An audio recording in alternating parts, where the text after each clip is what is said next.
Welcome to the Great Review, where we bring you the ultimate top picks. Today, we're diving into the top 3 best camera photography. In 2025, we've got you covered with the most innovative and high-performing camera photography of the year. Whether you're a top picks will take your camera photography to the next level, don't miss out on our top recommendations. Hit that subscribe button and ring the bell to stay updated with our latest reviews and top lists. We will try our best to present you with the best tech product that you can buy now. Product links in the description box. Get ready to fire up your camera photography with the Great Review, where we serve up the best of the best. Number 3. Leica Q3. The Q3, a premium compact camera, is a stretch because it's equal in size to a mid-range full-frame mirrorless camera like the Panasonic Lumix S5 II. However, the Q3 is in this category because its lens is built in. And what a lens it is! The built-in Summilux 28mm f/1.7 ASBH is my new favorite lens, period. Its exquisite design offers a tactile shooting experience, an attribute that I believe will become increasingly important to help dedicated cameras stand out from the best camera phones. Instead, but tucked away is access to the camera's modern features.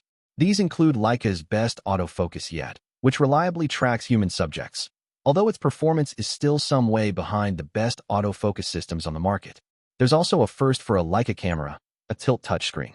For low-angle shooting and discrete waist-level reportage and documentary photography, the new design is a godsend. The tilt design is poorly implemented.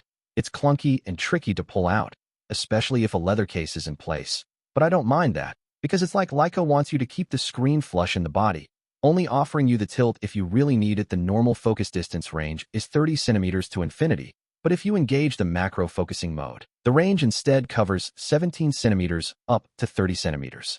I've been able to get some decent-looking macro images using the Q3's minimum 17 centimeters macro focus distance, especially when digitally cropping to 90 millimeters. I could start by listing all the design elements of the Leica Q3, but it's more appropriate to describe how it feels to use the camera. Put simply, when it's in the hand, the Q3 puts a smile on your face.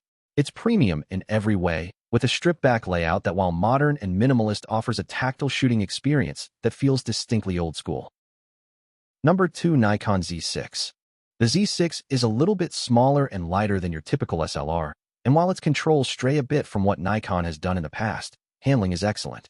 The hand grip is deeper than many mirrorless cameras, which gives it better fit in the hand, especially important when using longer, heavier telephoto glass.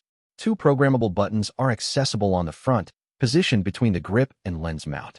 I like to use one to adjust focus settings. It works in conjunction with control dials to change between single and continuous tracking modes, or to change the active focus area. There are many functions to choose from, including esoteric but useful options like highlight weighted metering, which prevents highlights from being blown out, handy when working in mixed lighting. The mode dial is up top, to the left of the raised hump that houses the EVF.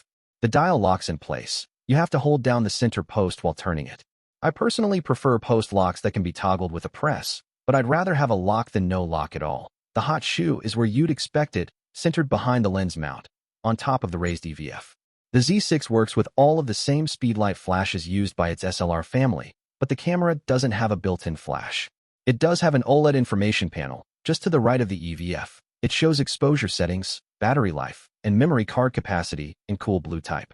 There are 2 control dials, one flat at the rear of the top plate, the other integrated into the hand grip, just below the shutter release.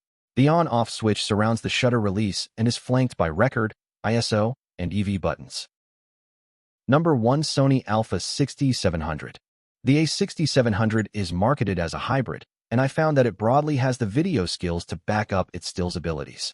4K 60p footage is oversampled from 6K without pixel binning, with 10-bit depth and 4:2:2 color sampling to match its video-focused FX30 and ZV-E1 cousins. The resulting clips are as crisp as you'd expect beneath clear skies. Less impressive is the 1.6x crop applied to 4K 120p slow-motion footage, and I also found that the in-body image stabilization didn't eliminate wobble when recording while walking. That said, the availability of subject recognition AF and auto-framing, which automatically crops to track you, makes it straightforward to capture sharp video. The A6700 also benefits from revised handling versus the A6600, including a deeper grip that makes it more comfortable to shoot with for extended periods. I didn't get to test it with a telephoto lens, but the body strikes a great compromise between size and ergonomics. It feels like a camera you could trust to take a few knocks on your travels. Direct access control has been meaningfully improved too, with the addition of a front dial, a dedicated dial for switching between still, movie, and S&Q modes, as well as several buttons, all of which can be usefully assigned with custom functions. A win for hobbyists who want the option to switch settings quickly when shooting in the street.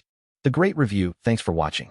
If you found this review helpful, please give the video a thumbs up and subscribe to our channel for more tech reviews and advice. We love hearing from you. So if you have any questions or suggestions for products you'd like us to review, drop a comment below. Stay tuned for our next video, and see you then.